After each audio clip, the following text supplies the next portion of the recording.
Welcome back to an episode of Gene Sports. I'm with my guy Rohan Chakravarthi. On today's episode, we are going to reveal who the 49ers should and most likely will hire as their defensive coordinator after firing Steve Wilks after their Super Bowl loss.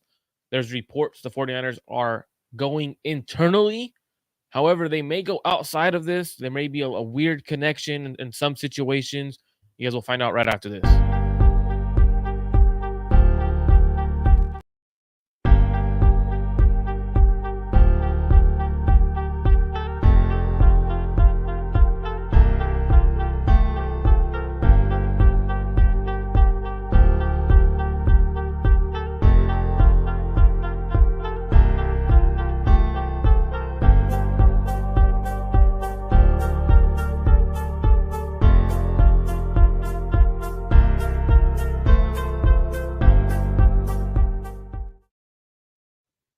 Welcome back to an episode of Gene Sports. I'm with my guy Rohan. How's it going, Rohan? Doing good, man. I mean, 49ers, as always, they find a way to keep us entertained. This week it's with the defensive coordinator talk. So I'm here, glad to break it down with you. So I do see a lot of you guys already in the watching. I see 49ers throwback with a great question. We'll definitely get to this question throughout the show today. So appreciate you for chiming in and already dropping a question. If you have not dropped your questions, your concerns, your comments on the defensive coordinator situation, make sure you guys are subscribed to both channels. But before we get into anything, Rohan, how have you been? How's things going? How's the Wisconsin weather like right now? I know you're out there covering all the sports for Wisconsin Badgers. How's that going, man? Doing good. I mean, personal life is going great. Got to see some family recently. Enjoy some time in the Bay. But Wisconsin's doing all right. I mean, today was like in the 50s, so I know there's a bit of rain over there in the Bay, so I'm enjoying it here. I'm chilling. But I always got a soft spot in my heart for the Bay. Just in general, that's home. So glad to be back whenever we can go. Absolutely. Well, the Bay Area is also the home of the 49ers, where they're in need of a defensive coordinator. Before we get into that, I wanted to ask you, what were your thoughts on the Steve Wilks situation? Because obviously, there's more than just hiring a defensive coordinator and it being the right guy, right? Like, the 49ers went with Steve Wilks last offseason after DeMeco Ryans took a head coaching position with the Houston Texans. There was a lot of 50-50 throughout social media, 49ers world and stuff like that. A lot of people liked the Steve Wilks hire because they thought it was going to match the secondary to the front seven. You and myself, I believe you were on the same page as me, where we did not like the hire. I could be wrong on your end, but I didn't really care for the hire. But what was your initial thoughts on the entirety of the Steve Wilks situation? Because I think that's the most important part going into hiring a defensive coordinator. Yeah, no, I think that when you talk about it, well, there were differences. To me, I wanted to see early on with Steve Wilks, when I'm going back in my articles, I talked about the potential differences when he talked about what Steve Wilks would bring. At his previous stops, a significant amount of blitzing, more man coverage than zone coverage. And there were a couple of different principles that you expected him to bring over, but the questions would be, another part is obviously initially from the booth, but the questions would be how much power would he have in his own decision making versus would there be any internal issues that led to Kyle Shanahan, kind of getting some more input, and we saw them kind of play out throughout the course of the season. It starts with Shanahan essentially throwing his guy under the bus. Well, he's holding Wilks accountable, but publicly for his call against the Minnesota Vikings, the cover zero call, in a one-score game that ultimately was integral in deciding the outcome of that game. And then, I mean, over the course of the season, you hear some players saying they were unprepared at times in the playoffs. You're hearing different things, and obviously, you also hear the reports that Shanahan is kind of involved in the defensive meetings more than he probably was in previous years. And so you can sense there's a disconnect. All boils down to the playoffs. I mean, horrendous defensive showings in the first two halves of the first two games in the playoffs. And so overall, it was intriguing. And maybe horrendous is a little strong, but overall, it seemed like this defense. I mean, it's primed to be a top defense in the NFL. They didn't necessarily play bad, but they underperformed according to standards. That's something Kyle Shanahan wasn't looking for, and it ultimately came down to Wilks and his kind of fit not necessarily being the best for the 49ers. I absolutely agree with you in the sense of it was just a weird situation, right? You go hire out from outside of the organization when it was kind of a felt like a way of Kyle Shanahan to promote within, whether it was the offensive side, defensive side, everyone was kind of promoting within, and then Kyle decided to go outside of the organization, bring in Steve Wilks. But for me, the reason why I didn't like the idea was because as soon as he was hired, it was mentioned that Steve Wilks would come in and run the 49ers system and not necessarily run what he normally would run, which is a little bit more blitzing and stuff like that. Um, and Kyle kind of told him, you know what? No, that's not how I run my team. You're not going to blitz as heavy. You're going to play cover 3. You're going to run the wide 9, learn the defense. Fred Warner will teach it to you. You could call games from the booth. That's where you normally like to do it. The defense didn't like that right away. They said, no, no, no. We want to look at you in the eyes when you're wrong and tell you, hey, you're wrong. Fix it.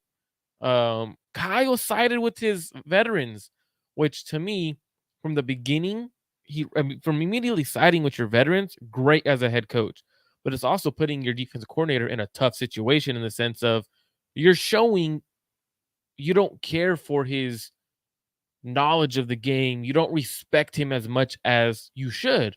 And I felt like that was a big concern for the defense, right? Fred Warner calling him out. Nick Bosa called him out. There was times where Tashawn Gibson called him out and said, you know what?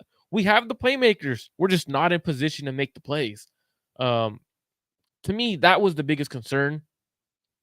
I don't think Steve Wilks was fully at fault for anything in terms of his defense only give up 17 points a game. Now, were they in bad situations, bad positions? Yeah, we could say they obviously were, right? If the players are coming out saying it, the film showed it. They didn't look to be in great, I wouldn't necessarily rhythm, but cohesion as a defense, right? From the front 4 to the front 7 or front 7 to the back end. The Nick Bosa rush 4 comment that Jake Schultz up, a lot of it just didn't make sense. Kyle decides to move on after the Super Bowl. You and I both said Steve Wilks is gone no matter what, right? We both were like, you know what? Does not matter. Even Steve if Wilks the Niners made a Super Bowl, I honestly genuinely believed that the 49ers were going to move on because they do a good job. You know, when they understand something's wrong, they do a good job of understanding when to move on. So they decide to eventually they move on, right? Reports are that they're possibly going within the organization. You're muted, Rohan. I don't know if you're trying to talk right now. No, you're No, I'm all right, good. cool. Don't worry. Yeah, I just realized. So reports are saying that they're going within. There's been, I guess, speculation that they might bring in Brandon Staley. Fans want Nick or Bill Belichick. Pete Carroll's been thrown out there. A variety of names, right? So for me, it's definitely one of those ones where we're going to talk about today and we're going to figure out who is the next defensive coordinator. Obviously, the Niners want to get down to it because the NFL Combine is within the next week, and you would typically want your defensive coordinator to be promoted, already answered, have questions and stuff like that. So you could kind of look at the defense and key in on what the weakness of the defense is as a defensive coordinator, as an organization. So when you do go to the Combine, if the best player is a defensive tackle or corner at 31, where the 49ers select, you're prepared for that. So I do see, we're going to continue going back and forth to comments and stuff. So make sure you guys drop your comments. The Great Tone 765 said, players were making excuses. Wilks put those players in a lot of great positions to make plays. Defense held us down in the Super Bowl. Brock Purdy was mediocre in the big game. Hey, I don't know. I'm not going to answer that one in terms of Brock Purdy, but I agree with you in terms of going for the defense was really good in the Super Bowl. Now, let's start with internal candidates. Rohan, do you want to go Daniel Bullocks or do you want to go Nick Sorensen first? There's obviously some others in there we'll mention throughout the show. you want to go Daniel Bullocks or Nick Sorensen first, who is the Yeah, passing game coordinator? we can start with the guy who we both believe is the best, not best, but maybe more favorite internal candidate. That's Daniel Bullocks. Reason being, Daniel Bullocks is an intriguing name. Not a name many 49er fans may know, but overall, he's a guy who I thought and who Marco thought would be in the consideration last offseason when the 49ers were deciding if they wanted to go internal or external. Now, obviously, they went external last year, but if you're talking about Daniel Bullocks, he's a guy who's been there the entire Shanahan regime. Been there since 2017. Initially started as a assistant secondary coach, but then he grew. Assistant defensive back coach, ends up becoming the safeties coach for 4 years, and then ends up becoming the actual secondary coach this past season. He is a secondary guy. That's one thing in similarity with Steve Wilks, but he's also been there for the entirety of the Shanahan regime, so he's been able to coach under both Robert Saleh and both D'Amico Ryans, where you have an understanding of that scheme. That's kind of the positives about Daniel Bullocks. The main things, well, obviously you also see development from guys like Hufanga. You see Tashawn Gibson have a resurgence back in 2022, carrying it over to this year. As for cornerbacks, I mean, Diamador Lenore obviously has done a good job, but can't forget Jair Brown either. But there's definitely stuff going for him for Daniel Bullocks. I like to always look at the pros and cons. You look at the cons section. Never been a coordinator before. He's a young guy, but he's never been a coordinator before. And the big question with Kyle Shanahan is this is a must. You need to hit this hire. No matter what, especially after what you did with Steve Wilks, he was a one and done. You need to make sure this hire hits because this job becomes a little less desirable if you go 2 straight one and dones, or, if the defense doesn't show up this next year to the extent that you want it to, because the 49ers, and we'll get into this as we delve into the team and their 2024 prospects, but in my opinion, it's really one more year to go all in with this current core. You're going to have to change things up after next offseason or during the next offseason, which means that everything you need to make sure that you have everything set in stone and to your liking, which means this hire is going to be important. Bullocks' experience might be one thing that people might point to as a con. Go ahead for you. So I think, like you said last year, I thought Daniel Bullock should have been promoted. So for me, I'm very pro on promoting from within when it's the right guy, when it's a guy who knows how to develop players, a guy who the players really like, who they rally around. From what I've heard, Daniel Bullocks is very comfortable around the players. They really respect him. Um, he's a younger guy. He didn't believe he just turned 40 or in his 40s, early 40s. And he's one of those guys that he understands players. He played the game. He played in the NFL for 3 years. He's been around some good coaches. Obviously, he was around D'Amico Ryans last year. Developed young talent already. If you look at what he's done with bringing Tashawn Gibson up to par really fast, that's hard to do for a lot of teams. Jair Brown, a rookie starting. Talanoa Hufanga, an all-pro. Just a lot of things that he's done, in my opinion, has been well in terms of development. But it's all about, can he understand what offenses want to do to this defense? Can he pair the linebacking group, as Kyle Shanahan has said, to the front four? Can he get to the quarterback with just the front four and pair that to the back end? I mean, as a secondary coach, you would assume he understands those principles and stuff like that. But at the end of the day, it's putting your team in great position. Can he dial up exotic blitzes? That's where I want a defensive coordinator who could do that. I think he can. Being around D'Amico Ryans and Robert Saleh, that system that they ran, I think you could get the best from him. Now, he's been with the Niners since 2017. Kyle Shanahan knows this coach really well. Been here for entire tenure.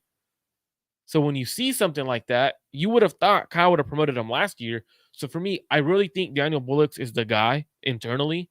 I think he's been the one who understands the defense the most, the system the most. He's been coaching the secondary. And when you're coaching a secondary, the issue has been too much off coverage, right? Too much zone, too much this, too much that. I think what Daniel Bullock would give you is a defensive coordinator who is going to challenge the opposing receivers. As he played defensive back, he played safety in the NFL. they're going to challenge the offenses to try to beat them one-on-one. He's going to go a little bit more man, I would assume, based off of how the coaches he's played for, the meeting around D'Amico Ryans, who like to dial up different exotic looks. So for me, I definitely think it's Daniel Bullocks, but there's also Nick Sorsen, who is getting love. Special team was a special team coordinator with the Jacksonville Jaguars, the 49ers defensive passing game coordinator. So technically he has coordinator experience. I don't know if he's ever called plays. Special teams, I guess they call plays, but really you're not really calling a play, if that makes sense. I don't get the Nick Sorsen love. I'll be honest with you. I don't understand it. He's been with us for 2 years. Similar situation if you hire Nick Sorsen as your defensive coordinator as it was Steve Wilks. He's still learning the system. That's where I'm confused, but maybe you have a different opinion on it. I think I understand it, and it's really, to me, in the fact that he's a Pete Carroll disciple. Sorensen obviously was like Bullocks. He's a guy who's played before. I think had like a 9-year, 8-year professional career in the NFL as a defensive back. But then when he started his coaching career, who did he go to? He went to Pete Carroll.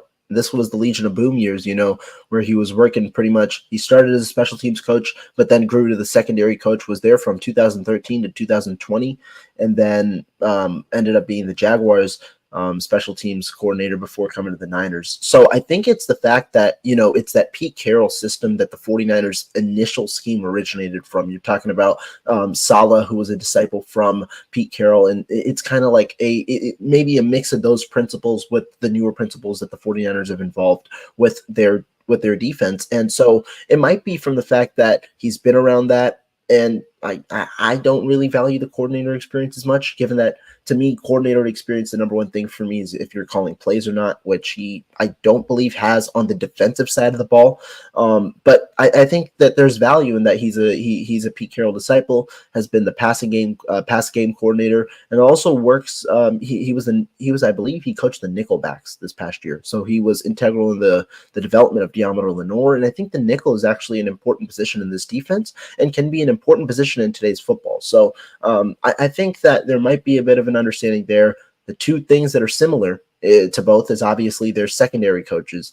And the one thing I will point out, I don't think it reflects on either coach, nor does it really reflect on the guy who I'm mentioning as much. But one thing Steve Wilks said, as I spent some time this week going back to past interviews back in May, trying to see what the initial view was. Steve Wilks said he wanted to implement more man coverage, be a little more aggressive. And then we see a similar kind of feel in terms, especially second half of the season, where you see these softer concepts, especially in key plays, in those 2-minute type of drills where you don't necessarily want to give up that type of yardage. You do see softer concepts. And that's the issue sometimes, where you're not marrying the pass rush with the secondary, where you want to be aggressive maybe with your front four, but if you're not being aggressive with your secondary, then there's a disconnect there that allows defenses to move, and vice versa. Maybe you're not as aggressive with your front four, you're aggressive with your secondary, though that can lead to a disconnect because obviously the two sides aren't aligned with the same game plan.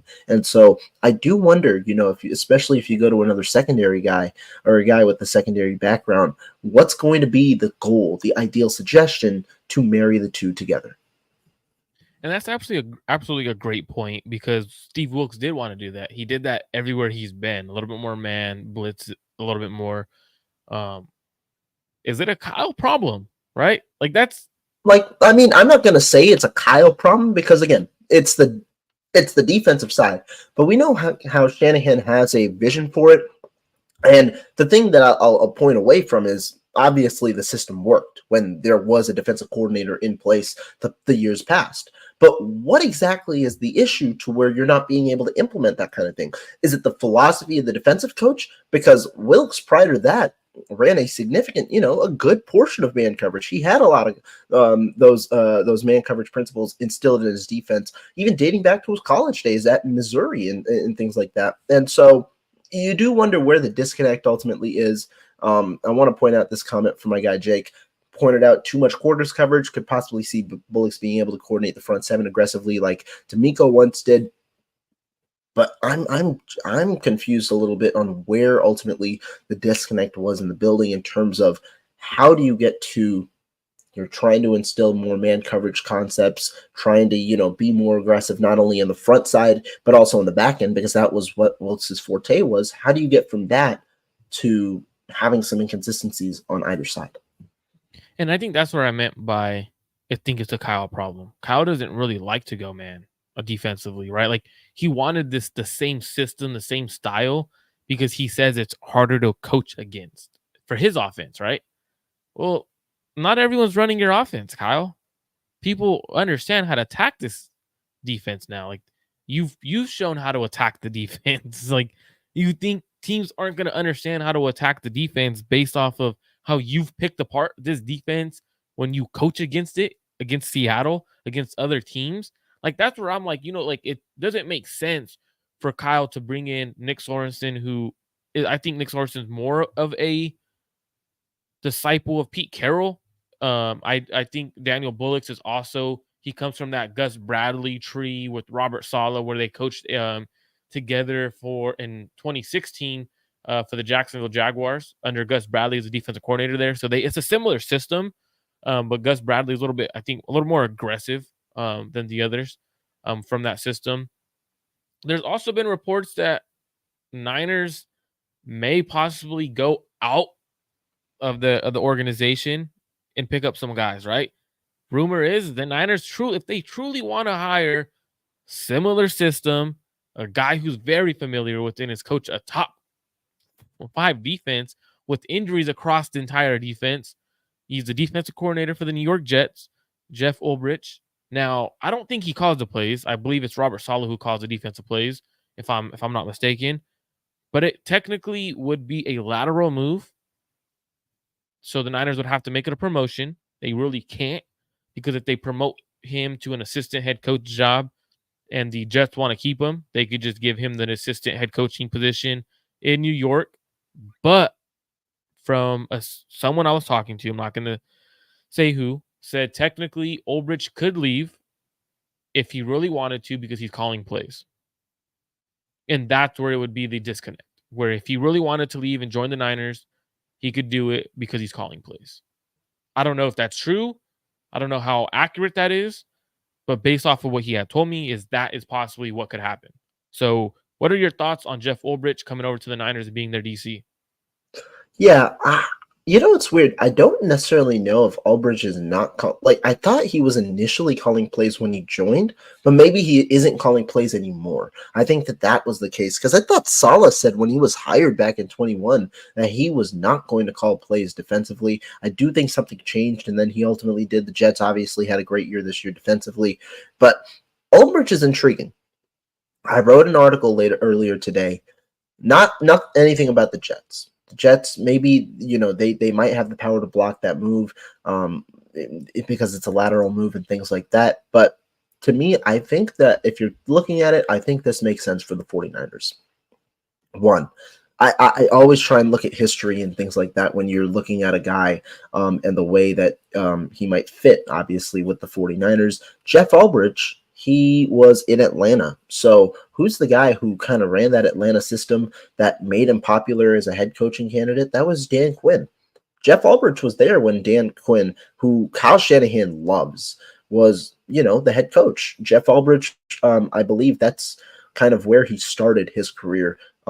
He spent 6 seasons with the Falcons, and more importantly, he coached the team's linebackers. So he's a guy who has a lot of familiarity with the front seven, coached the team's linebackers from 2015 to 2019, got a promotion to assistant head coach in 2020, and then that was the year where Quinn got fired midseason. Raheem Morris ended up being the head coach, and so Ulbrich got promoted to defensive coordinator, although Morris continued to call plays.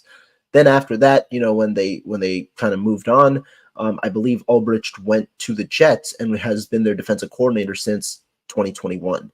But again, there's the part where he's under a defensive head coach again. He's called plays. This would be his first stop where he's in a coordinator role and not with the defensive head coach. Once again, though, I'm going to point to an intriguing part. Where did he start his career? He started with Pete Carroll. and the Seattle Seahawks in Mhm. that system as well back in 2010 as I believe he was like a special assistant. And then he went to UCLA, coached under Jim Mora as the linebackers coach over there. I believe he was a defensive coordinator there in 2014. But I don't think he called plays again. Mora was the one who was calling plays. And so he has a ton of coordinator experience. He's a guy who has been with Shanahan before, has been with guys like Pete Carroll and Dan Quinn before, guys who Shanahan has respected in terms of their defensive philosophy. And he obviously would get the chance to call plays permanently and be the number one defensive guy in the building if he comes to San Francisco. So I think that there is a clear fit. He's a guy who the 49ers have a connection to, and I think I think it all makes sense. Now, the question, obviously, one, will the Jets allow him to leave? And two, does Albridge himself want to leave, in the middle of the offseason with all the prep kind of coming together? Because I believe he was at the Senior Bowl. He's already started his offseason prep for the Jets. They are probably at all in go mode already, and he's got a good infrastructure there. Young guys who that linebacker core is pretty intriguing. You've got young guys there that he likes. So it'd be an intriguing move for sure. I don't think he's coming. I know a lot of people are like trying to speculate and say I he wouldn't is. either. Yeah. I don't see it happening based off of a lot of things. One, he is Robert Saleh's go-to guy. From based off of comments that Robert Saleh has said, it kind of sounds like he does call plays, and Robert Saleh's on the headset, kind of advising him, "Hey, I don't like that call. Go to a different." Like, kind of like based off of what I've read and like looking into it, I do think Jeff Ulbrich calls plays. So it doesn't make sense why a lot of people are saying he's going to be the Niners' next defense coordinator. It's intriguing, absolutely, very good defense coordinator. Coaches top 5 defense, very similar defense. Um, there's a very common thing, and I do like this question. Jake Schultz is right now asking some great questions and mentioning a lot of great things. So based off of everything we've seen, it's a common denominator of Pete Carroll system, right? If the Niners have, this is Jake's question. If the Niners have prioritized an offshoot of Carroll's defense, why not pursue Pete Carroll himself? Great point. I mean, but That's a good one. So to me, the reason is the same reason I gave in Spaces about Belichick. I honestly don't think Belichick or Pete Carroll have anything to gain by becoming a defensive coordinator, especially in San Francisco. What is there for them to gain? Number one, they're getting paid to not work. They both got fired essentially. They're getting paid the remainder of that contract to not work.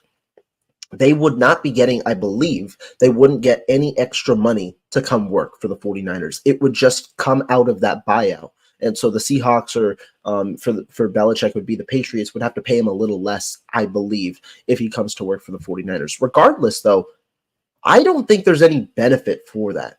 Number one, there's only downside. Let's say the defense does not perform to expectations, just like Steve Wilks. Steve Wilks was seen as a head coaching candidate prior to coming to San Francisco. There's no chance he's going to be a head coach now, and he might not even be a defensive coordinator in this cycle. And so if he's not going to get an opportunity now, this just resets his line to becoming a potential defensive coordinator or even a head coach if he still wants to down the road. I think that it resets him. For them too, they're already established head coaching candidates.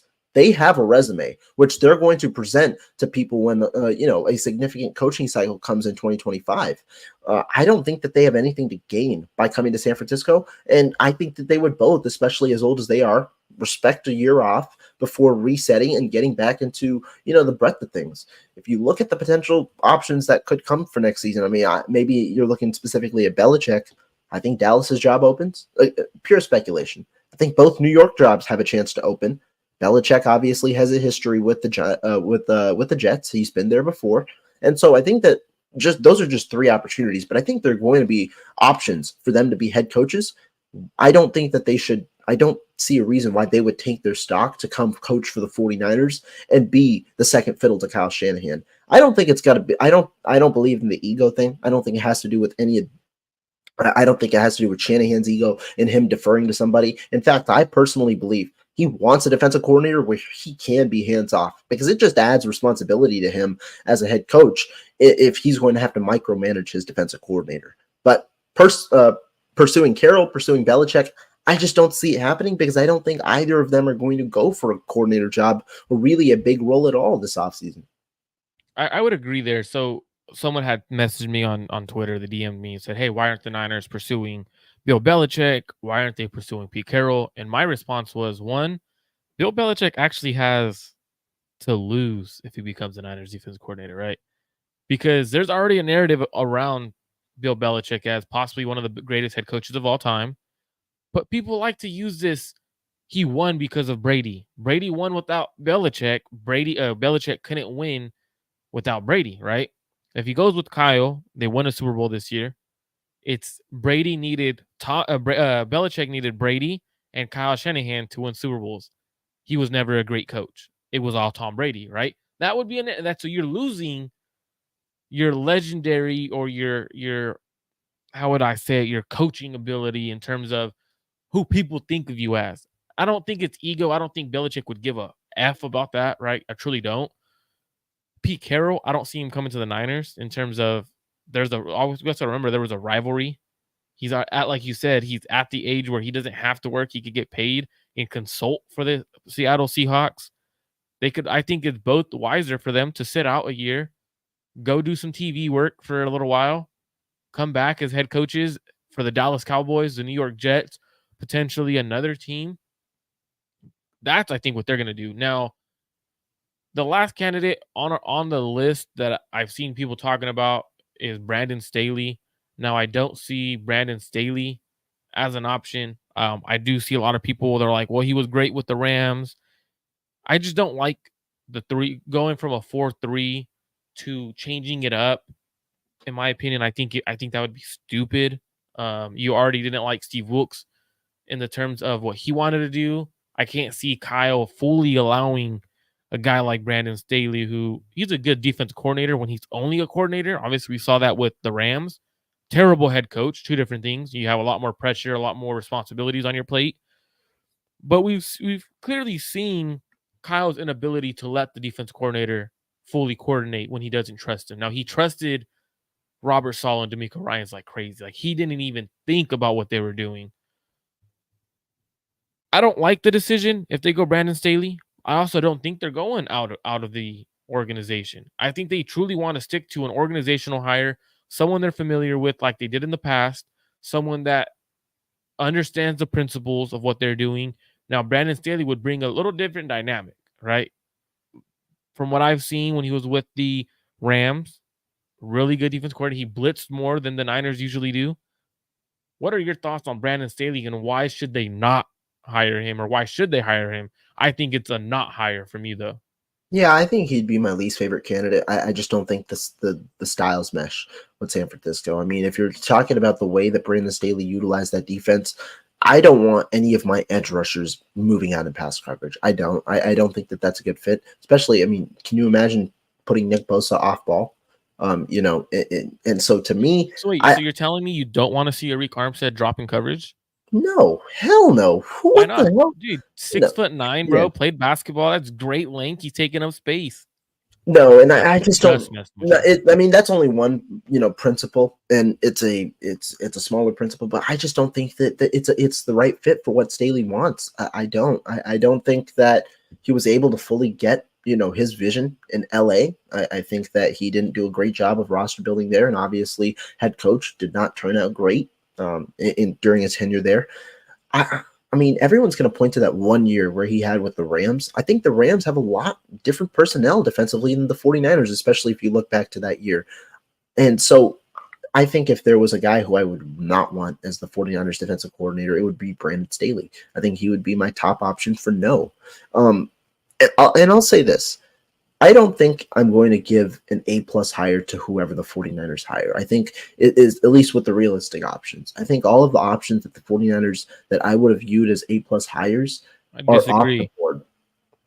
Because if they hire Glenn Schumann, you're probably giving it an A+ hire. Well, yeah, but the reason I throw in the world realistic there is I think every candidate that I would have preferred for the 49ers is locked up in their spot or they're not going to make a move in February. If we're talking about at the college ranks, you're going to, I mean, it's the middle of the offseason. They have their whole program, spring balls in a few Mhm. weeks. I don't think that any of them are uprooting, their own situation and then moving to San Francisco right now. And then if you're talking about the coaching ranks, I don't think any of the major names. The only one that I could see as a fit would be Mike Vrabel, because I think that he might be searching for a defensive coordinator job to boost his stock once again, after the way his head coaching tenure turned out at the last few years. But guys like Belichick, Pete Carroll, I don't envision them getting jobs this year or looking for work this offseason, especially as a defensive coordinator. And then all the marquee names are off the board, or pretty clear with their role in their current organization, to where I don't think the 49ers are going to pry anybody away. So that's the way that I look at it. And I think this brings me back to the initial part. Marco said that this hire is likely to be internal.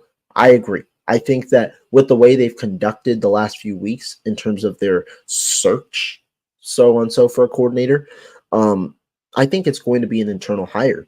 And to me, the biggest issue with the internal hire part is not about the candidates themselves. It's just how much of a learning curve will they have, because you have essentially this do or die year. Everybody, I remember, and I mean, I'm going to call my own self out. The first few weeks of the D'Amico Ryans, era, I was on D'Amico Ryans. I was pointing out the issues that were, stemming forward. Obviously, Ryans was able to kind of figure things out towards the second half of that, what was it, 2021 season, and then the 2022 year, great year as a defensive coordinator.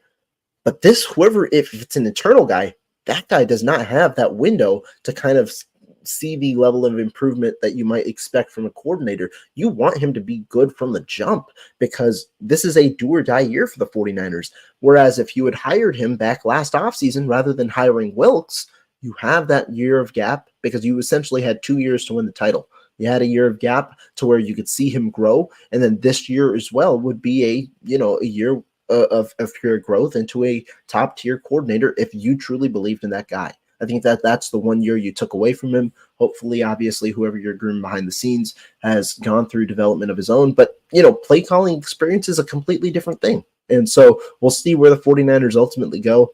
I believe it's going to be internal. What do you think? I think it's going to be internal as well. I would say I'm not worried about a defensive coordinator who's never called plays, right? Did Robert Saleh ever call plays before he was the Niners D coordinator? I agree. Did D'Amico? So like for me, I'm like I see a lot of people throwing that out like, oh, he better have called plays before. I don't really care as long as it's the right guy, as long as it's the guy who understands the concept that the Niners want to run, understands how to bring pressure without just four. Because I'm tired of seeing the 49ers bring just four. At times you need more than just four. When the front four is not working by itself, you got to change things up. So 49ers Throwback has a great question. Obviously, we talked about four candidates, possibly 5 or 6 in a way. We added Pete Carroll, Bill Belichick in there. Mike Vrabel was thrown in there a little bit. Mike Vrabel would be a great hire, in my opinion. I just don't see it happening. He was almost Kyle's defense coordinator in 2017. In 17, yeah. Actually, I will reverse. If Vrabel is the guy, I don't expect it at all, which is why I said realistic. If Vrabel's the guy, though, that'd get an A in my book. Everybody else, I don't think I'd give an A. Because I know the only two that I think is a long shot. Mike Vrabel, who would impress me. Glenn Schumann, from Georgia. You brought that one up. That one would be a good hire for me. Besides that, I truly think it would be internally. And if you go internally, I know you threw it out there on Twitter. I sent you a text. I was half joking, half serious when I sent that text. I had said I wouldn't mind seeing a co-defense coordinator situation for the 49ers. And what I meant by that was the Niners have a coach, Chris Kacerek, defensive line coach, phenomenal defensive line coach. He's been reluctant to become a defense coordinator. They've asked him, they've interviewed him and said, hey, why don't you want to be a D coordinator, or would you want to be one in the future? He always says, no, I love coaching the D-line. Well, I threw out the idea to Rohan, like, what if the Niners said, hey, Chris Kacerek, you could be the co-defensive coordinator. You're not calling plays. Your role is controlling the front seven, essentially. You're making sure the front four and the linebackers are on the same page. You're making sure that the front four matches the back end. But Daniel Bullocks is connecting everything together. He's calling the plays and connecting it all. Essentially, he is the guy that's overseeing things to make sure his front four is getting what it needs from the back end. He's making sure the linebackers are doing their jobs. And it's kind of a team effort. You're giving him more responsibility instead of just being the D-line coach. He brings an energy that the Niners defense would love, right? Daniel Bullocks is a similar energy, similar upbeat kind of guy. You can see that in his interviews, kind of how he like talked. As soon as he started talking about Don Amino Lenore, you can see like that step up, like, oh, it's my time to talk. Threw it out there. I don't see it as a realistic option because you don't really ever see co-defensive coordinators. That is not what you see in the NFL or college ranks.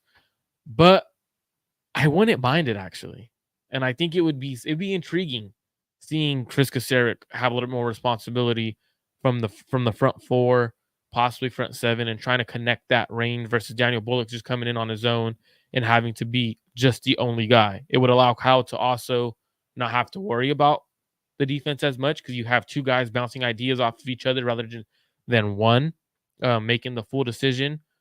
So that's what I had thought about. I don't think that happens. My internal candidate and who I think will be the next defensive coordinator is Daniel Bullocks. Do I think he will be good? I do think he will be good. Throwback. I know this is a question from you. Do I think he'll be good? I do think the opportunity is there. The defense has a good defense already in place. He understands how to coach this system.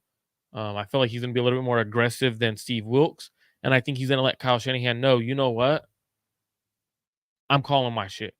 I've been here for how long now? 7, 8 years. I know what the hell I'm doing. Kind of thing. Like, I played in the league. Trust what I'm seeing. And let's go after it. And I think that's where it would have to be. It would have to be a combo of him and Kyle connecting the right way. Rohan, who's the next defense coordinator for the 49ers, and will he be good? Yeah, I think if I were to go internal, I think it would be Bullocks. I personally, how I view this search has gone is they've probably put out feelers to external candidates. That was probably the first way that they'd go. Put out feelers to external candidates. Reviews probably came back as no's, which means it's time to go internal. Look at Throwback over here running the show, man. Believe Bullocks, though, is the guy. I mean, he fits the timeline, a young, aspiring coach who has seen promotions. He's been there throughout the entire Shanahan regime, has a good relationship probably with the majority of the staff. And so I'm expecting it to be Daniel Bullocks. Now, as for your co-defensive coordinator idea, I threw it out on Twitter because I wanted to talk about it.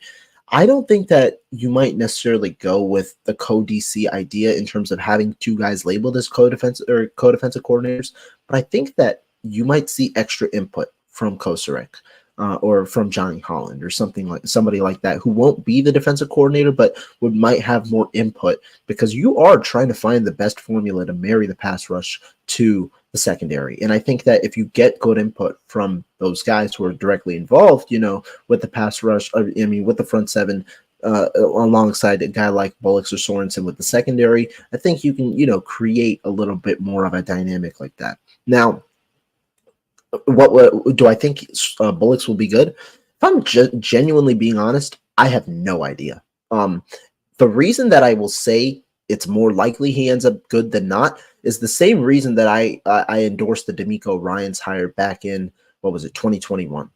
After Robert Saleh did good, I put the benefit of the doubt for Kyle Shanahan. I mean, whoever he was going to handpick, especially if it was somebody from the organization, was some guy who he trusted as a rising coach. If it's Bullocks, I think he trusts him as a rising coach. It hasn't been the guys who you might more expect with some more experienced guys like Corey Unlin, who's now with Houston, or it's candidates like that. So I would give the benefit of the doubt. Suggestion to be good. Probably grade the higher as it be. I think it's interesting. Throwback, find that, retweet it, or tweet it out so I can retweet that because I do remember that conversation and him bringing him up. That was actually a good conversation. So definitely rings a bell. Like, right, if players are liking this guy already, they've already respect him, they know him, they talk about him highly. Maybe, just maybe, the Niners should have hired him last year because you're back to square one. If he would have already called plays, probably would have been much better this year, right? Robert Saleh was bad his first year calling plays. Like I shouldn't say bad. Didn't have the greatest defense, but then at times his second year, people wanted him fired. In 2018 as well. So we have to be, if it's an internal candidate who's never called plays, I think we need to be patient. As I know it's the wrong word to say patient when you're in a Super Bowl caliber window, right? It's hard to say be patient. Because this is a make or break hire for Kyle Shanahan and the 49ers, in my opinion. You're in a Super Bowl contending team. I know. Oh, how about them Niners pissing on the Dallas logo? I love it. I love it. Uh-oh. Now, I will say this because I pulled a hell of a lot of quotes during during Super Bowl week. Here's one that I pulled from Tashawn Gibson's interview. I don't think DB Daniel Bullocks gets enough credit. He was probably the reason why I came here. He's probably one of the best coaches, if not the best defensive backs coach I've been around in my career, and I've been around for a minute. I'm so thankful that I've had him, what he's done for this room. He's just been doing some things for us on the back end that's just been huge for me, and I'm happy he's my coach. This was during the Super Bowl week, during all of that, the media stuff. Charvarius Ward had a quote on him too, called him a hard worker. He works like he has something to lose, works like a hardworking player. You can tell he studies the opposite team's film, like he knows the offense we're going against like the back of his hand. I was just impressed by how smart he is. He's got great teaching ability, great coaching ability. I think he's a very good coach for sure. I'm sure I have something else somewhere stacked around my notes for Daniel Bullocks, but yeah, he's gotten endorsements. He's gotten endorsements from certain players. I remember it being all praise. I didn't remember the exact quotes and stuff like that. So for me, I definitely glad you pulled up those, because when players are giving you love and endorsing you, right, it's kind of hard to hire someone else, right? Like you have that in the back of your head, like, okay, well, if my players are already respecting him, they like what he does, they like his enthusiasm, the way he coaches, the way he preps, they're gonna trust him. They're gonna play a little bit harder. They're gonna be in the right position. You're gonna see a little bit more from the guys, right? Like a little more wanna be that guy. So for me, I think it's Daniel Bullocks. It doesn't make sense. I thought it was Bullocks last year. I had talked to a couple of players on the team last year, after Ryans had left, and I had asked them what they had thought, and they had gave me praise for Daniel Bullocks, and they had essentially were saying he is a younger Ryans in the sense of his preparation. They were saying that, and not even though he's actually older than Ryans, what they meant by it was he prepares like crazy. He tells us when plays are happening before they're going to happen, kind of thing. And so you understand what that means from a coach. Now, how about the Niners says Uncle Sherm said he'd love to coach in a lesser role, right? Bullock's promoted a defensive coordinator, Sherm as defensive backs coach. I'm just going to do a yes or no, Rohan. Would you be willing to bring in Richard Sherman as a defensive backs coach? And do you think Richard Sherman would want to do it? Absolutely. Absolutely. Do I think Richard Sherman would want to do it? I don't know, because I'm pretty sure he's getting paid a pretty penny to do whatever he's doing right now. I'm pretty sure he's getting paid a pretty penny, and so it's up to him, because he would. I mean, we all know when watching his podcast or when watching the way he breaks down things, he'd be a great coach. He'd be a great coach. And I mean, it'd be a role suited for him. It's just ultimately up to, does Sherman actually want to do it? Does he want to make the jump? Because he's going to get paid a lot less money to become a DB's coach rather than being an analyst on ESPN or whatever network it is. I believe he's on a lot of them, so he would definitely be. I know he's on First Take or whatever. That's probably paying good. Probably keeps his podcast if he's a DB coach. Like, I think he would keep the podcast going. Very interesting. I wouldn't mind Sherman coming. The knowledge he has for the defense, right, for the back end. He wasn't a super freak athlete, so he understood IQ, how to beat everything. Like, he had to be pinpoint accurate in terms of what he saw. I wouldn't mind it at all. That on that one. Now, I did want to get to this one, but I'm going to get to the comment before we get to them. So it said, Jake Schultz says, let me throw this idea off you guys. I like to see more senior defensive analysts for input on all aspects on defense. If it's Bullocks, Sherm, Goldson, since he's on the staff. Goldson is on the staff. I think he probably would be promoted to defensive backs coach. From what I've heard, the defensive coaching staff loved him. And that was from the coaching staff. So I don't necessarily care if it's defensive analysts or consultants or anything like that. Like, I think if you're going to have defensive consultants, that means you don't trust people. That's just how I see it. If you have someone overseeing you or you have someone overseeing a certain department, you don't trust that department. I don't know how you feel about that, Rohan, but that's just how I feel. I don't necessarily, if you're a defense consultant and you're a senior, you're a veteran coach overshadowing a young guy, you don't trust that young guy fully. And I want the Niners to fully hire someone they 100% trust. For example, if it's Bullocks as D coordinator, give him the keys to the defense. Let him do what he wants. Put full trust in him. Don't say, hey, we trust you, but we're going to have this guy over watching you. We're going to have Big Brother watching you. And every move you make, if it's the wrong move, he's correcting it. I don't like that. Let him learn on the fly. Be a head coach and like, hey, this went this way, this went that way. So I don't really like the idea, but I understand it. Now, to me, I think it depends on who you bring in, because overall, the one issue, the main issue when you have too many voices in the room is that you might have conflicting reports. And, that's where you lead to some issues, maybe internally, when it comes about offense, defense, whatever side it might be on. And so that's kind of the main issue that I might have with something like that. But I wouldn't mind it, in the sense that I don't think that those voices would necessarily be there to, what do you call it? Be there to be an inside ear for Bullocks or whoever it might be, but more so help take over some of the responsibilities. As you ease into the transition, give the keys to the defense, yes, but I wouldn't mind it in the sense that, you have them take over some of the roles or responsibilities, not as a defensive coordinator, but that Bullocks might already carry, that you might want, to not necessarily pawn off, but provide the opportunity to somewhere else. So that's where I think defensive analysts might come in handy. Also, a guy where he takes a back seat, but if you want to hire a guy with not coordinator experience, but a guy who's been in situations, a more experienced guy in the background to potentially help with some more decision making or some more game planning, it'd be one of those analyst roles where I know, again, it was in the college realm, but when our defensive coordinator was moved on from last offseason, he essentially went to Illinois as a rivals defensive coach.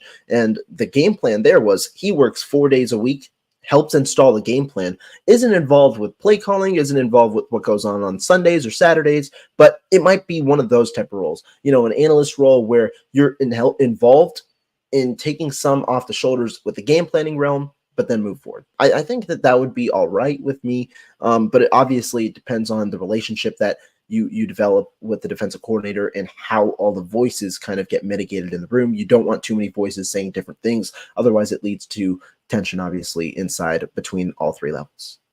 And that's where you get leaks to the media talking about the Niners don't know how to coach and the Niners are going at each other in the media room. And when something goes wrong, it's, well, senior analyst like you don't want Scangarella 2.0 on defense, pretty much. You're right.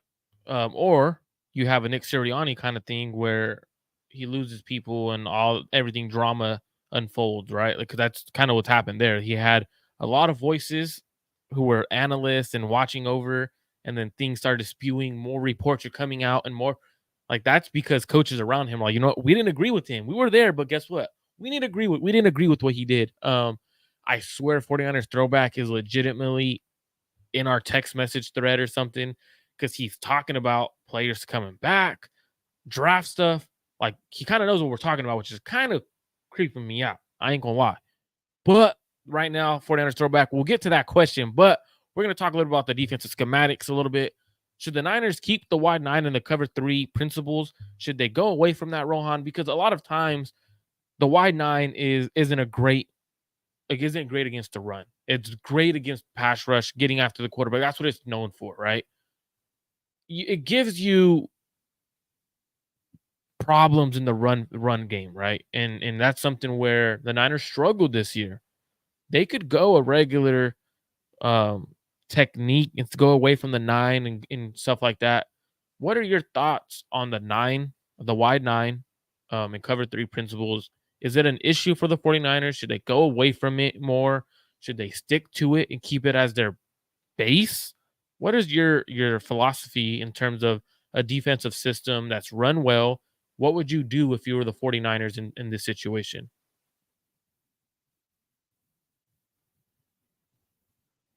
We're all good now. Cover three, wide nine. Now, my thoughts on it. I like the premise of it. I think that there are principles there that have shown why the 49ers work. I like the wide nine in the way that it helps the defensive line and the defensive end specifically. It creates for more space. And I understand there are different ways to potentially, potentially try and find different things to meddle with, such as chipping on the defensive ends and things like that with the way that they're lined up closer to the tight ends. But to me, I think the concepts work, and it works especially when you find a good way to blitz. I think that when you can mix in well-timed blitzes and also more exotic blitzes where you're not necessarily doing the same thing over and over again, that's where I think that this system works. Cover three depends on the way that the 49ers utilize it.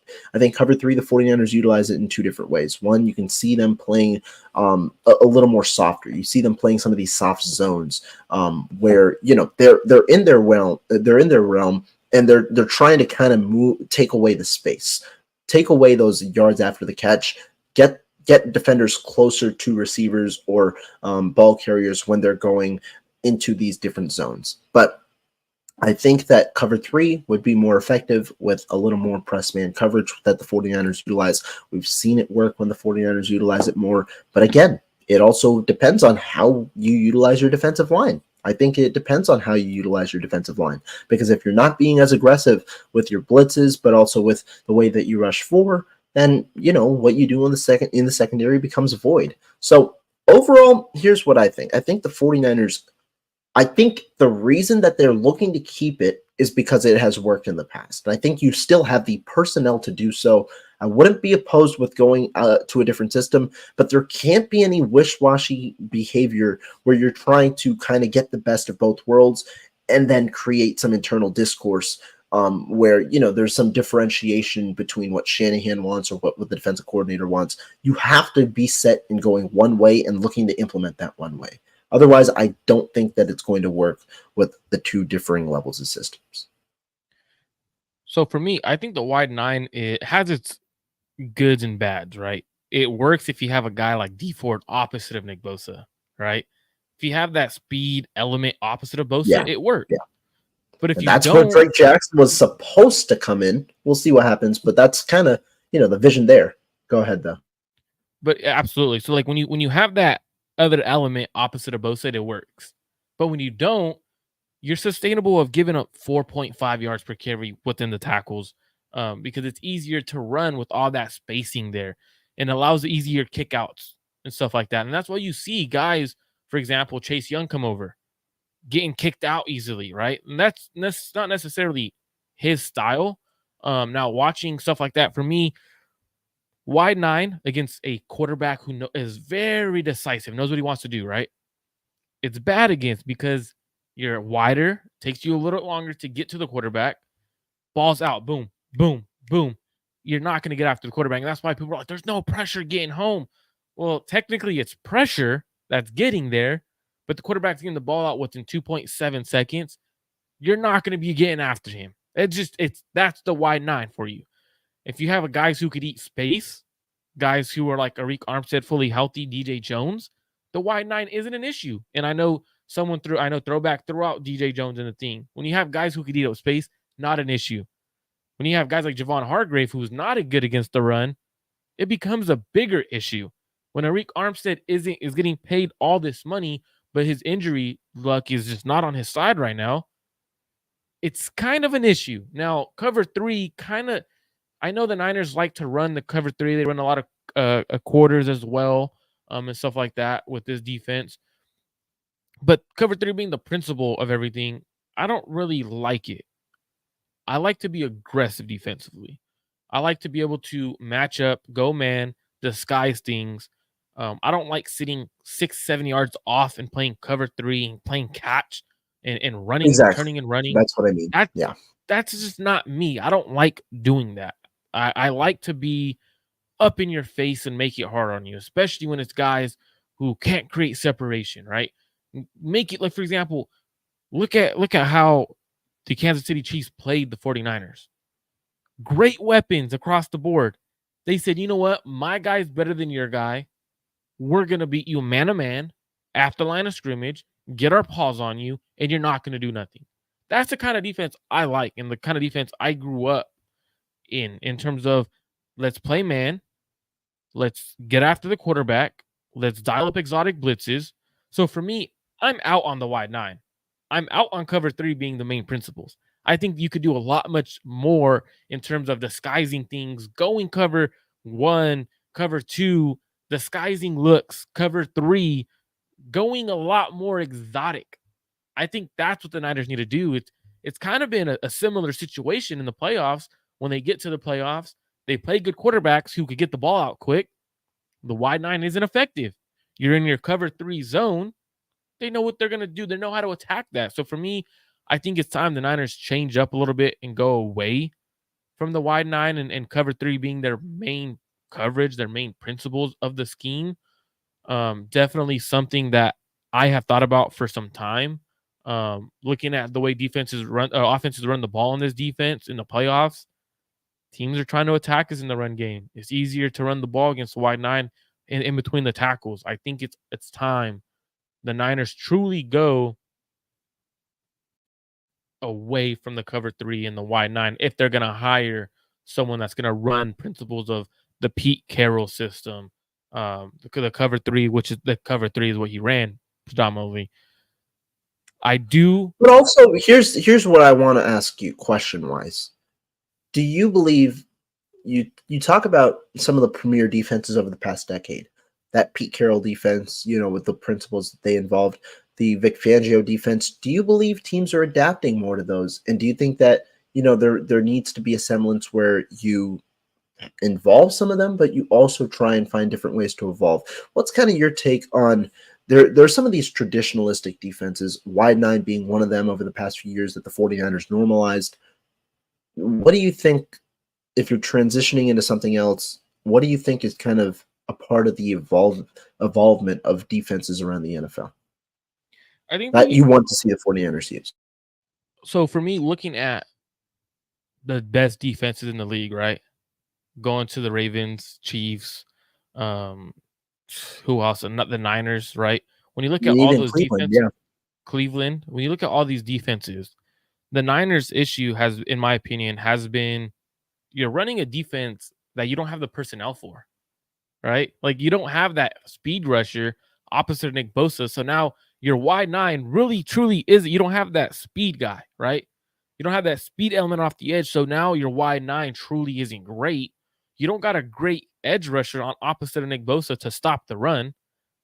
So now you're sustainable to give up the run. You don't have those long, lengthy corners that built the cover three system, the big safeties that are going to take away the middle of the field, the eraser at the top of Earl Thomas. You don't have that. Yet the Niners are running a system that doesn't fit their personnel.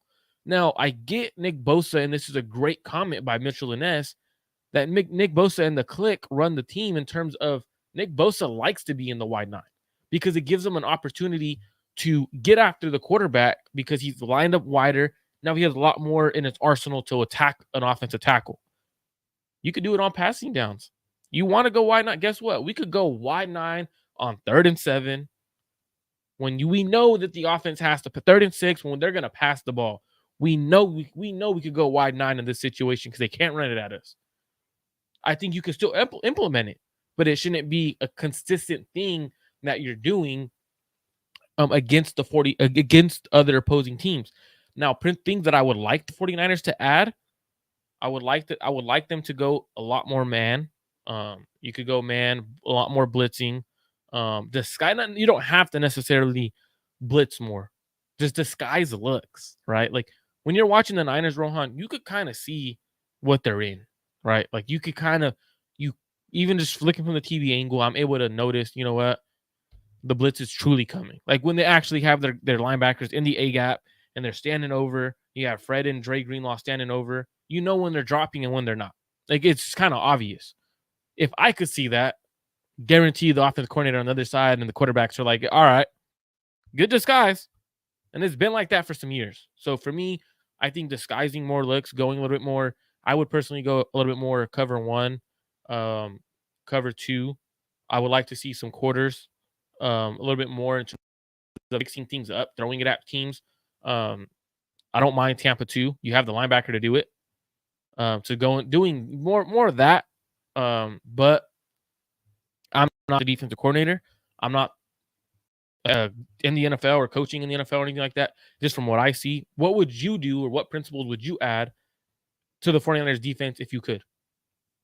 Yeah, I mean, I think if you're talking about a specific concept overall, the number one thing would be you've got to ultimately figure out what do you want to do with this defense, because if you're talking about, playing cover three, but playing a few yards off the line of scrimmage, especially on, downs where you're expecting them to pass, I just don't think that that's what this defense is capable of. I mean, if you're putting Travis Ward in off-ball situations and expecting him to react in accordance to his zone rather than, get up in the fields of a receiver, make life difficult, and then try and win by essentially outpacing the offense, I Mm-hmm. don't think that that's the best fit for this team. The goal of this team is, like I said, I think it's to outpace the offense. You want to beat them at the line of scrimmage in order to get to the quarterback. But you also want to beat them at the line of scrimmage in accordance to your secondary so that it's tougher for them to get in and out of breaks, so that, a play takes longer to develop. And that way you can trust that your front four is getting there. That's why they invest so much money into their front four, because they believe that with average to above average secondary play, which the 49ers have, they're able to get the job done. And again, it does take the best of the best in order to beat them in the secondary. But I think that there needs to be more, more unison in what they do in terms of how they implement their man coverage system. Are they going to involve more press? Are they going to allow for more shadowing? Which, if if you have one cornerback shadowing a receiver the whole game, it just inherently involves more man coverage throughout the situation. And sometimes we've seen this year, at least when it comes to DK Metcalf, those requests did not come from the defensive coordinator. It came from the head coach or the GM even. Like, the general manager had to step in and ask for this to happen for the 49ers to really start implementing it and seeing it work to fruition. And so to me, I think the thing is, I'm not saying that don't simplify things. That's not what I mean. But I think there needs to be more unison in what you want to do in order to have a more effective strategy that can marry your pass rush to your coverage scheme. Are you trying to say John Lynch for DC? I mean, he played First, linebacker. first, first Or G, sorry, he first played GM, safety. He played first safety. GM DC. I see. Yeah. First GM DC. I like it. I mean, Bill did it. Um, Bill was the head coach, right? So why not do it for the defensive coordinator too? hey, that's crazy, but it is true. It's crazy how Kyle Shanahan runs a lot of the defense. People don't realize Kyle dictates the defense, right? Like hiring Steve Wilks and telling him, you know what, you're running this. Doesn't make sense. Kyle sticking to the wide nine, implementing the wide nine and the cover three instead of hiring a defensive coordinator and letting them run what they normally would run, right? Like normally coaches hire defensive coordinators, and it's why you won't see any real defensive coordinators or big name guys like Vrabel, Belichick. Well, obviously, I don't think Belichick even in general, but Vrabel. You won't see Schumann come in because they're gonna want to do what they want to do, what they are comfortable doing. Um, right Yeah. here, this is a comment right here, right? And then right after this, we're gonna get to the next real quick on free agents that we have that you would bring back. I know we're not trying to stick around too long, but I appreciate everyone for tuning in. Make sure you guys are liking and subscribing. Rohan, if Lynch plays safety, Lynch should know we need an elite secondary. Do you agree or disagree with that? Oh, you see, I don't know actually if I agree. Personally, if you look at the NFL, it's really tough to have an elite secondary. There's a reason that teams often move off of some of their top defensive backs for free agency and look to fill those voids with cheaper contracts. To me, I think what you need is one elite level cornerback, one average to above average cornerback. Once you got those two, I think you're set. Safeties wise, I think it depends on the team. It depends on the scheme. I don't know if paying safeties is always the best way to go, which is why I don't expect the 49ers to pay a guy like Talanoa Hufanga. I do think the position is important. I think overall the secondary is important because, especially at safety, you got to play with instinct. And on this team, you got to play aggressive, but play disciplined while playing aggressive. And that's a hard task. That's a really hard task to have. But I think secondary is important. I just don't know how much of the resources I'd invest into the secondary in this team. Everybody wants to try and fill as many holes as possible. Oh, let's pay the offensive line. Oh, let's pay the defensive line. Oh, let's pay the secondary. I don't think that it's just feasible for you to go out and dish out significant money at every position. I think the 49ers are in a good spot where they've got 2 cornerbacks that they really trust. Safety room was, they had depth for sure this year. I mean, it's very rare that you have a starting caliber guy on the bench at safety. The 49ers did with Jair Brown. That's your, the Brown and Hufanga will be your 2 guys next year. I don't think you need an elite secondary. I don't. I mean, you look at the Kansas City Chiefs, they had 1 elite corner, 1 elite cover corner, and L'Jarius Sneed. I'm gonna say, I'm gonna say McDuffie's up there, man. But sorry, I meant 2. What I meant is they've got 2 guys, but if you look at it, and this was kind of my main point that I also tweeted out earlier. If you look at it, look around the NFL. I mean, a lot of the top defenses have some of those guys, but you're also able to get away without having 3 top corners. As long as you've got 2 guys that you trust, you're going to be good. I agree. I don't think you need a top secondary. I think you just need guys in the right position flying around. I think you could have, for example, Denomina Lenore. People like to give him credit, but they also don't. They like to say he needs to be replaced. Put him back outside. He was really good outside, opposite of Charvarius Ward. Get yourself a damn nickel. If Ambry Thomas is the issue, guess what? Get Ambry Thomas off the field. Like, that's how I see it. Go get a true nickel who's going to play nickel. It's replaceable through the draft. I think it's replaceable through the draft. I also think corner is the one position, if you look at it, you're going to be able to find free agents at a good cost, at a team-friendly cost, because there's an abundance of corners, especially veteran corners, abundance of veteran corners that teams aren't really that used to. Remember that year, I think it was 21, where Casey Hayward got 2 years for $10 million after coming off like a near Pro Bowl caliber season, had 1 good year, obviously, contract waned, or he waned as he got older, but you can get premium. Stephon Gilmore didn't get paid much and still produced, at a high level. You can get guys in free agency, so I'm not too worried at corner.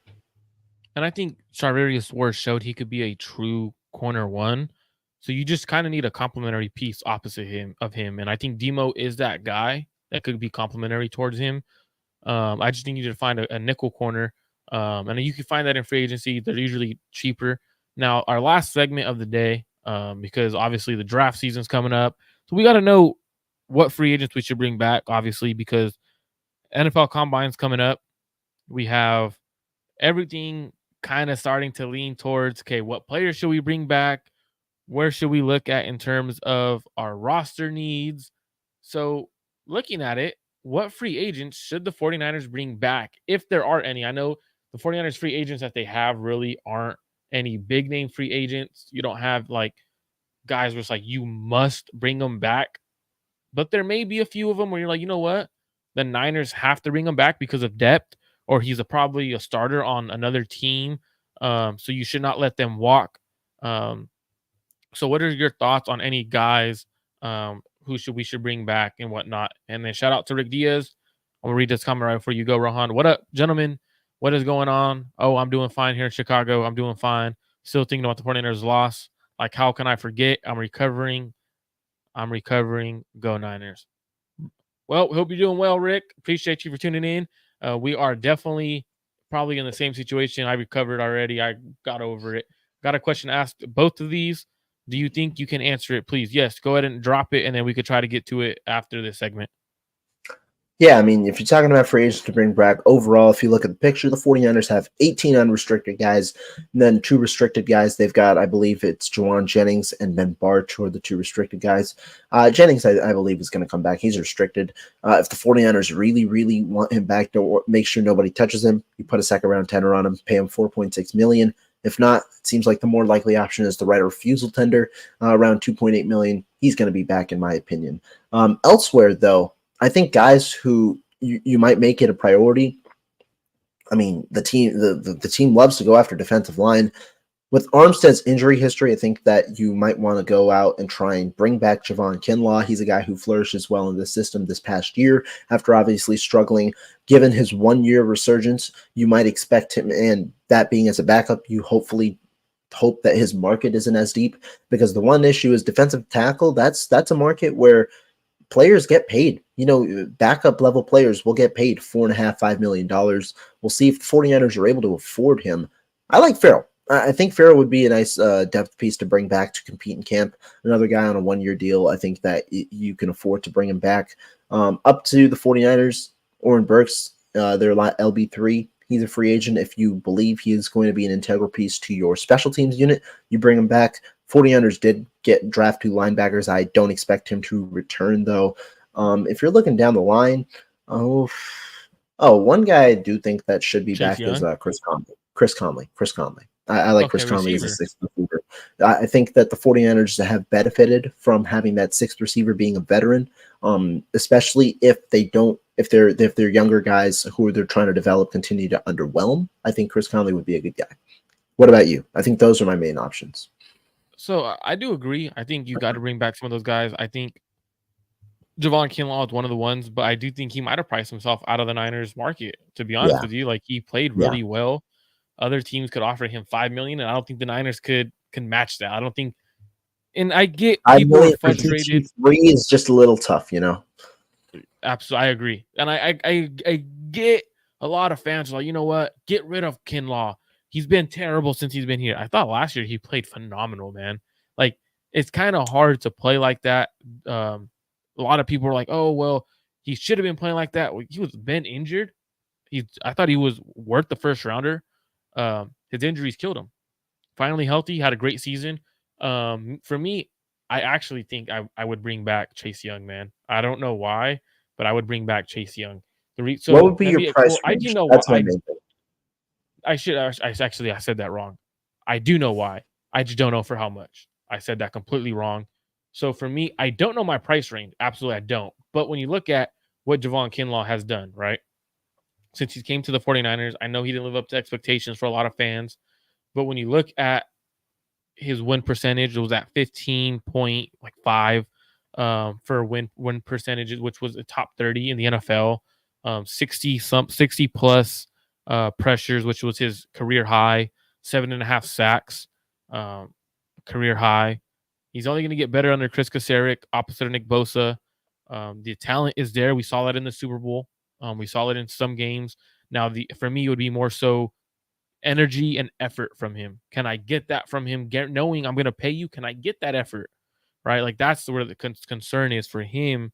So for me, I don't know the price range, but I think at 10 million, I would be willing to bring him back, even 15 million.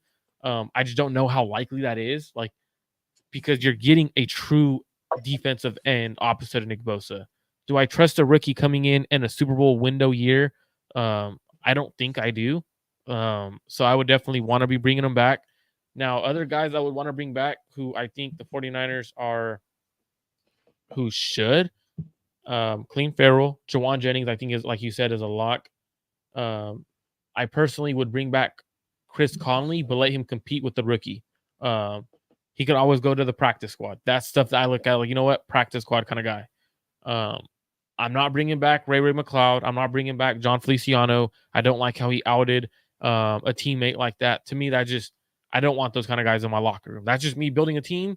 A guy I do bring back, Brandon Allen. I think the way he is a veteran quarterback, he could continue helping Brock Purdy. And if you do bring in a young rookie, you at least see the 49ers have a veteran presence. He could be your third quarterback like he was this year, and it's not going to affect you. Based off of what Schultz says, Young's market value is 2 years, 26 million. I would do it. I really would do it. If it's at those numbers, I would do it. I would not personally. The reason being, Why I so? personally want to divest money elsewhere, particularly the offensive line. I shared this, I believe, in the last podcast that we had. I want to pay in the offensive line, and I'm not saying top tier money. I don't want to pay. The offensive line is one of the worst positions to pay in free agency when you're talking about paying top of the market guys. You're always going to overpay. You're probably not going to get enough value back on that deal. And we've seen that time and time again at every position. You talk about center deals. The biggest center deal that we saw in recent free agency was Corey Linsley. Linsley's been injured for a majority of that deal, retiring. Not a great deal for the Chargers. You look at right tackles. I mean, Jawan Taylor, Mike McGlinchey were the two biggest ones last offseason. Haven't panned out that well for their respective teams. I know the Chiefs won the Super Bowl. You look at guard. I mean, the one the 49ers were most connected to was Laken Tomlinson. Got paid 3 years, $40 million. Has been underwhelming for the Jets. These deals don't necessarily work out. However, where I'm looking, number one, I want to pay a center in this class. I think that center is extremely important on this offensive line, given that they manage all the protections. I think Shanahan should go after the guy who he believes can really impact this offensive group. And I think that there are a lot of good centers, and center is the one position where you don't necessarily pay a premium. You can get guys for $5-6 million a year that are going to make a significant impact on this team. The Niners could have had that option last year. They struck out and they re-signed Brendel. Not the best move given the options out there. Think that you can change that. But I also think that there are a lot of guard options that the 49ers could go out, pay under $10 million annually, and they could go out and make a move there. I would personally divest in the offensive line for multiple reasons. One, I think that some veteranship in this group would be important. It also helps you kind of just revitalize that unit a bit and increases the opportunity for competition. And two, I think the 49ers really struggle when they don't go BPA in the draft. I think when they have a position set in stone that they are really looking to target, I think that especially in the early rounds, they have really struggled. When you pay the offensive line, or at least get two guys on mid-tier contracts, you're not going into the draft with, I need to draft a tackle or a guard or a center in the first round. You're going BPA more so because you're filling up some of those needs. I think that will allow them to have a more successful draft in what is arguably the most imperative draft that they're going to have in the next few years. And the good thing is this draft class is actually BPA might actually be the right guard or right Really tackle. good. Yeah. So for them, it's actually beneficial that this class is actually really good at right guard or in the guard position, tackle. So for me, I definitely think it's the reason why I would bring back Chase Young is I think you go draft, and if you do get a player along the offensive line, I don't think you're overpaying someone like that. I don't think you're going to be putting $13 million towards the offensive line. I just don't see Kyle Shanahan and John Lynch doing that. Now, I always thought the Javon Hargrave contract was terrible.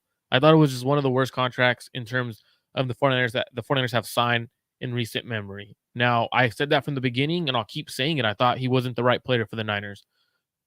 Why do you bring in a defensive tackle who's only legitimately a good pass rusher, but not a good run defender? So for me, I think you have to eventually get off of that contract. And if you do, I think that money has to go towards Chase Young. And I don't understand how they could get off of Javon Hargrave's contract yet. They would eat a lot of money unless they do it post June 1st, which I'm willing to do. I believe his contract, based off of what I've been looking at, I know you're better at these Hargrave numbers. this offseason? I think it's next offseason. I could be completely wrong. Next, I know you're better with. Next I think is doable for post June 1st. So I know you're better with those kind of numbers. So I usually ask you in terms of, so based off of post June 1st, if they were to cut them, I believe they eat a lot of money. Yeah, they eat 14 million and save only 1 million, which is, you're not doing it. Now they could possibly trade him post June 1st. I think there's a lot of defensive tackle needy teams, but he's up there in age already. You eat 5 million in dead cap, you save 9, and then I believe you eat some next year. I'd be willing to do that. I don't care if they don't get nothing in return for him this year. Like, you just got to get off of that contract, in my opinion, and that's what they should try to do post June 1st. So for me, I think that's why I would definitely do Chase Young. I do see Jawan Jennings guaranteeing being back. I want to see Ben Bartch back, a guard center kind of guy. The Niners signed. He's a restricted free agent.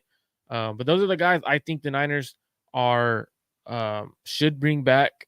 I know the draft that's coming around. I know the combine is here next week. We'll definitely, I know next time we talk, hopefully we talk draft and what is the positional needs. Obviously, to kind of give you guys an understanding of what players they should bring back. We're not talking about bringing back any offensive linemen.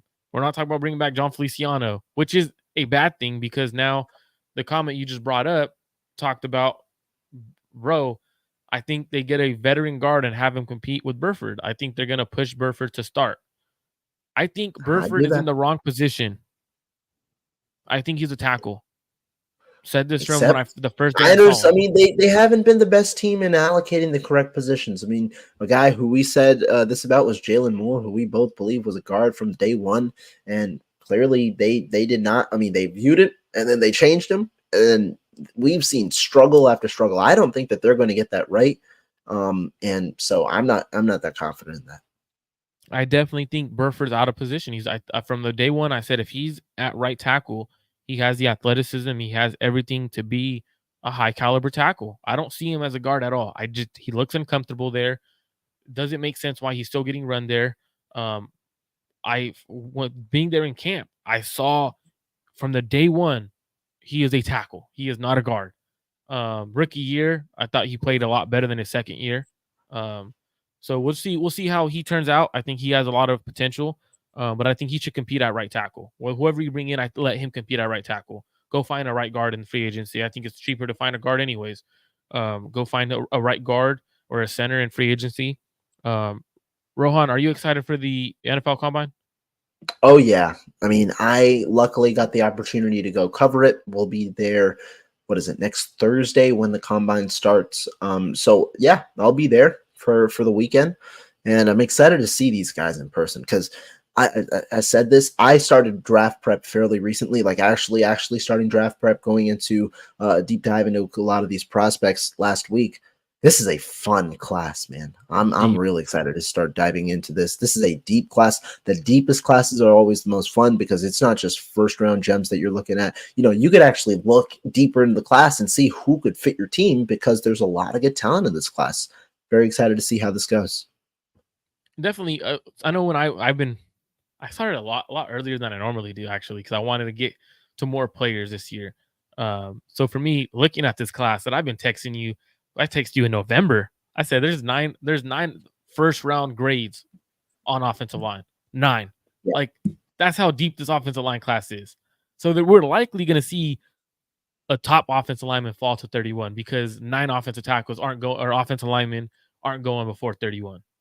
Like Yeah. truly aren't. Like if I know with a lot, I know we're kind of getting into draft talk and stuff like that, which I want to save because that's my favorite part, and I want a full episode on draft talk, not necessarily just one 5-10 minute segment. But I definitely think this is opportunity for the Niners to rewrite their history in terms of drafting players. Um, I know the Niners have a lot of talent on their roster, but if you miss this year, you're screwed. Oh I'm yeah. not even joking because this is No, the year no, where this one's very important. Very, very important. This is the most important draft the Niners are going to have for their infrastructure for the future.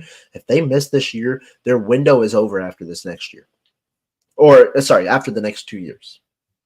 Rohan, should I tell Jake my thoughts on Kinsley? Or Go should I for it. wait? That's going to be the perfect way to wrap up the show because I know my boy got some thoughts on him. Go for it. So I personally think Kingsley Suama. I don't know how to. I'm gonna call him Kingsley Sua. I don't know how to say his last name. I don't want to butcher it.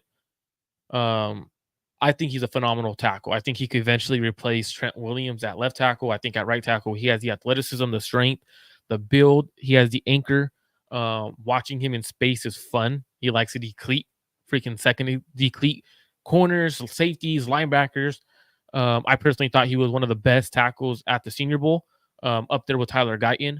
I don't know why he's not getting the love he deserves in this draft class. I personally think he would be, in my grade I have on him is a top 15 grade. I think he's up there in this class. Now, based off talking to a lot of other players or a lot of other scouts and people who do this for a living, they say that the NFL was higher on Kingsley than the public. So that tells me he's probably, I don't know if he'll make it to 31, but I know guys like Daniel Jeremiah, and that when they talk public, they're talking Daniel Jeremiah and those guys on TV media wise. They have him in mid second round, early second round on him. I personally think a lot of people are saying he's a guard. I don't see that. I truly see the length, the ability to anchor and sit there. He understands how to win against strength. I think he does struggle a little bit more against speed on the outside, but I think that's going to come with being a pro. He does have the lineage. His cousin is Panay Sewell. That's who he's training with right now. I might be getting one of his assistant offensive line coaches on the show to talk about Kingsley. That's how much I truly like him. Let me go. Actually, I'm going to pull up my notes on him because I'm just talking off the top of my head, and I don't like doing that. Yeah, draft profiles. But So I know I'll give you. you're high on him for sure. So my strengths on him is I love his athleticism, his power at the point of attack. I love his temperament. He tries to finish plays. I think he has the ability to work on, and there's not necessarily a concern because at the Senior Bowl and on tape, you can see his hand placement has gotten much better over his time there. He's able to play both left tackle, right tackle. Did that at BYU. I think his balance at times could be a little bit off. I think that's with being a bigger guy. Came in at 6'4", weighed in well, length was good. I definitely want to see him in a Niners uniform. A lot of people, when you truly talk offensive linemen, people look for high-end athletes, high-end profiles, right? That's why Tyler Guyton is going to go higher than he likely should, because he has the ability to reach top offensive tackle potential. I personally have predicted, and I've been saying this to a couple of people, I think Kingsley is going to outperform the guys that go higher than him because he's going to go lower in the draft than a lot of these guys because of potential. I think Kingsley has a top offensive tackle class potential in this draft class. So for me, I'm going Kingsley at 31 if he's there. Like that's to me one of my draft crushes. I've liked him for a while now. I know Rohan's throwing Jackson Powers Johnson out there if he's there at 31. So He's not going to be there, but I'm all aboard pushing any propaganda for him. Trading up to 6 for him. Everybody's talking about trading up for Brandon Ayuk. Yeah, give him Brandon Ayuk. Let's get JPJ back. Let's have some fun. No, I'm kidding. But if he's there at 31, we're gonna take him. We're gonna take him. I'll trade whoever. We're gonna take him. Absolutely, I think. You're going to be on Ryan's show. This is important. Yeah. Obviously off-season schedule, so it's a little different. But we're definitely doing them together. That's my guy. Absolutely. Shout out to Ryan G. Hensley. Make sure you guys subscribe to his channel as well. Well, that's it today's show. Make sure you guys subscribe to Cledging Sports, Rohan Chakravarthi's personal channel. Do us a favor, hit that like and subscribe button on both channels. Really appreciate everyone for tuning in. Next time I'm live, I'll be live on Friday with Ashley Ariana. And then Monday's shows I'll be with Josh Harper talking 49ers needs so we can start addressing where the Niners are in need of picking players. Tuesday, I'll be on with David Lichty. We might be doing a mock draft was what the rumor is. There may be a mock draft in play. And then Wednesdays are with my guy Rohan. Make sure you guys tune in. Thank you guys for tuning in. Rohan, any last words, my brother? Nah, man, it's been a fun show. I mean, we went a little longer than usual, but you got a lot to talk about. Defensive coordinator, draft talk, everything. I mean, there's a lot going on with the Niners, and I'm sure as we find out who the defensive coordinator is, probably over the next week, there's going to be more to talk about. But excited to get out to the combine, excited to start free agency kind of discussions and all of that, and excited to see who the coordinator is ultimately.